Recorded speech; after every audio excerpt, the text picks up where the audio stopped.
അല്ല, ഈ ഒഴുക്കിലേക്ക് നയിച്ച ഘടകങ്ങൾ എന്താണ്? ഇവിടുത്തെ സംസ്ഥാന സർക്കാരിനെതിരായ വികാരമാണോ? സംസ്ഥാന സർക്കാരിനെതിരായിട്ടുള്ള ജനവികാരം ശരിയായി പ്രതിഫലിപ്പിച്ചത് BJP ആണ്. ഞങ്ങൾ നേരത്തെ പറഞ്ഞിട്ടുണ്ടായിരുന്നു, കോൺഗ്രസ് ഒരു അഡ്ജസ്റ്റ്മെൻറ്റ്, ഒരു ഷേഡോ ഫൈറ്റാണ് LDF ആയിട്ട് നടത്തുന്നത്. അത് ശരിയാണെന്ന് ജനങ്ങൾ സമ്മതിച്ചിട്ട്. രണ്ടാമത്തെ കാര്യം, ഒരു മോഡൽ മോദിജി കാഴ്ചവെച്ചിരുന്നു. കേരളത്തിലെ ജനങ്ങളോട് മോദിജി പറഞ്ഞത് മോദിജിയുടെ ഗ്യാരണ്ടി. അപ്പോൾ അന്ന് കുറേ ആൾ അതിനെ വിമർശിച്ചു. പക്ഷെ അതൊരു ഗ്യാരണ്ടി ജനങ്ങളുടെ മനസ്സിൽ ഉണ്ടായിരുന്നു, ഒരു ബദൽ മാതൃക. മോദി പറഞ്ഞതെല്ലാം കിട്ടുന്നുണ്ട്. കൃത്യം 3 മാസം 4 മാസം കൂടുമ്പോൾ കിസാൻ സമ്മാൻ നിധി അക്കൗണ്ടിൽ വരുന്നു, പറഞ്ഞ വീടുകൾ കൊടുക്കുന്നു, പിന്നെ ഇലക്ട്രിസിറ്റി കൊടുക്കുന്നു. എല്ലാം മോദി എന്തെല്ലാം പറഞ്ഞു അതെല്ലാം കിട്ടുന്നുണ്ട്. ലെഫ്റ്റ് പറഞ്ഞ ഒന്നും കൊടുക്കുന്നില്ല. ഞങ്ങൾ ക്ഷേമ പെൻഷൻ 2500 ആക്കുമെന്ന് പറഞ്ഞ് ഉള്ളത് തന്നെ കൊടുക്കാൻ അവർക്ക് കഴിഞ്ഞില്ല. മോദി മോഡലും പിണറായി വിജയൻ്റെ പരാജയപ്പെട്ട മോഡലും ജനങ്ങൾ കമ്പയർ ചെയ്തു എന്നുള്ളതാണ് വികസനത്തിൻ്റെ കാര്യത്തിൽ. രണ്ടാമത്തെ കാര്യം, നരേന്ദ്രമോദി നടത്തിയ ഇടപെടൽ.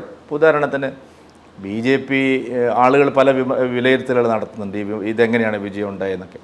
പക്ഷെ ഇതിലൊരു പ്രധാന ഘടകം മോദിജിയുടെ ഇൻഫ്ലുവൻസാണ്. മോദി അക്സെപ്റ്റൻസ് അത് കേരളത്തിൽ വളരെ ശക്തമായി ഉണ്ട്. മോദിജിയെ വിശ്വസിക്കാം. ഇനി മോദിജിയുടെ കൂടെ നിന്നാലേ കാര്യങ്ങൾ ഇവിടെ പോകൂ മുന്നോട്ട് എന്നുള്ളത്, വികസനം നടക്കൂ എന്നുള്ളൊരു കാര്യം അതാണ്. രണ്ടാമത്തെ കാര്യം, കഠിനമായിട്ട് പരിശ്രമമാണ്. കഴിഞ്ഞ കുറച്ച് കാലങ്ങളായിട്ട് പരാജയം എന്നുള്ളതിൽ നിന്ന് BJP പ്രവർത്തകരെടുത്ത ഒരു നിരാശയുണ്ട്. ഇവിടെ പുറത്തുനിന്ന് നോക്കുന്നവർക്ക് ഇത് കാണാൻ സാധിക്കില്ല. കാരണം ലക്ഷക്കണക്കിന് വരുന്ന കേഡർ, അതിനിടയിൽ തന്നെ പിന്നെ BJP ബാക്കി എല്ലായിടത്തും ജയിച്ചാലും കേരളത്തിൽ ജയിക്കില്ല. അയൽ സംസ്ഥാനങ്ങളിലൊക്കെ നല്ല പ്രവർത്തനം നടക്കുന്നു. തമിഴ്നാട്ടിൽ ഗംഭീരമായിട്ട് പ്രവർത്തിക്കുന്നു, ലക്ഷദ്വീപിൽ നന്നായിട്ട് പ്രവർത്തിക്കുന്നു, പിന്നെ പോണ്ടിച്ചേരിയിൽ നല്ല പ്രവർത്തനമാണ്. കേരളത്തിൽ പ്രവർത്തനം ഒന്നും നടക്കുന്നില്ല.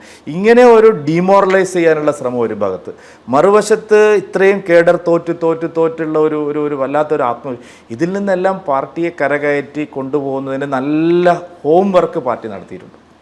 അപ്പോൾ അതിന് ഏറ്റവും സഹായകരമായ നിലപാട് സ്വീകരിച്ച മോദിജിയാണ്. ഇപ്പോൾ ഞങ്ങൾ യൂത്ത്സിന് ആദ്യം വേണ്ടത് യൂത്ത്സാണ്, യൂത്ത്സിൻ്റെ ഇൻവോൾവ്മെൻറ്റ്. പൊതുവേ രാഷ്ട്രീയ പാർട്ടികളിലെല്ലാം യുവാക്കൾ അവരുടെ പ്രവർത്തനങ്ങൾ കുറഞ്ഞുകൊണ്ടിരിക്കും. നിങ്ങൾ ലെഫ്റ്റിലേക്ക് നോക്കിയാൽ SFI ഇല്ലാതാവുന്നു, DYFI ഇല്ലാതാവുന്നു. കോൺഗ്രസിനെ സംബന്ധിച്ചും യുവാക്കളുടെ എണ്ണം രാഷ്ട്രീയ പ്രവർത്തനത്തിൽ കുറഞ്ഞു വരാൻ. ഞങ്ങളിത് ശരിയായി മനസ്സിലാക്കിയിട്ടാണ് ഞങ്ങൾ യുവം 2023 സംഘടിപ്പിച്ചത്. മോദിജിയുടെ മുമ്പിൽ ഇങ്ങനെ ഒരു ആസ്പെക്റ്റ് വെക്കുമ്പോഴേക്ക് തന്നെ മോദിജി പറഞ്ഞു ഇതാണ് വേണ്ടത്. അദ്ദേഹം അതിന് വേണ്ടിയിട്ട് കൊച്ചിയിൽ വന്നു. അന്ന് ഒരു 1.5 ലക്ഷത്തോളം പുതിയ ചെറുപ്പക്കാർ, ഞങ്ങൾ പഴയ BJPക്കാരെ അല്ല അവിടെ ക്ഷണിച്ചത്, കോളേജ് സ്റ്റുഡൻസ്, പിന്നെ IT രംഗത്ത് പ്രവർത്തിക്കുന്നവർ, പ്രൊഫഷണൽ സ്റ്റുഡൻസ്, ഇവരെയൊക്കെ കൊണ്ടുവന്നിട്ടുള്ള ഒരു പ്രോഗ്രാം, മോദിജിയുടെ ഒരു മോട്ടിവേഷൻ അവിടെ ലഭിച്ചു.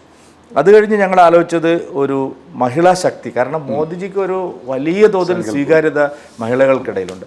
അപ്പോൾ ഞങ്ങൾ ആലോചിച്ച് ഇതിനെ എങ്ങനെയാണ് നമുക്കതിനെ ടാപ്പ് ചെയ്യാൻ സാധിക്കുന്നത്. അപ്പോൾ നമ്മൾ ആലോചിച്ചിട്ടാണ് നമ്മൾ തൃശ്ശൂരിലൊരു സ്ഥലം തന്നെ നമ്മൾ നിശ്ചയിച്ചത് സുരേഷ് ഗോപി അവിടെ മത്സരിക്കുന്നു എന്നുള്ളതുകൊണ്ടാണ്. അതിൽ നിങ്ങൾ വേദി തന്നെ നിങ്ങൾ നോക്കിയാൽ, ആ ഡിസൈൻ നിങ്ങൾ നോക്കിയാൽ അറിയാം, അവിടെ പുരുഷന്മാരെ ഉണ്ടായിരുന്നില്ല.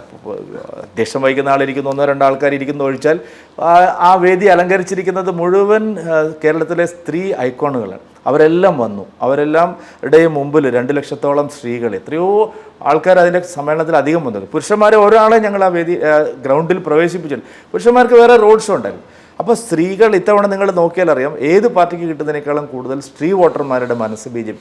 അപ്പോൾ ഇതിനൊക്കെ വെറുതെ അങ്ങ് ഉണ്ടായതല്ല. നമ്മൾ വളരെ വളരെ നല്ല നിലയിലുള്ള പരിശ്രമം നടത്തി. പിന്നെ ഒരു കാര്യം, എല്ലാ വിഭാഗം ആളുകളുടെയും പിന്തുണയ്ക്ക് വേണ്ടിയിട്ട് ഞങ്ങൾ ശ്രമിച്ചു. ഇപ്പോൾ മൈനോറിറ്റി എത്രമാത്രം കിട്ടി, ക്രിസ്ത്യൻ വോട്ട് കുറച്ച് കിട്ടിയിട്ടുണ്ട്, മുസ്ലിം വോട്ട് കിട്ടിയില്ല, ഞങ്ങളുടെ പേരിൽ ആക്ഷേപമുണ്ട്.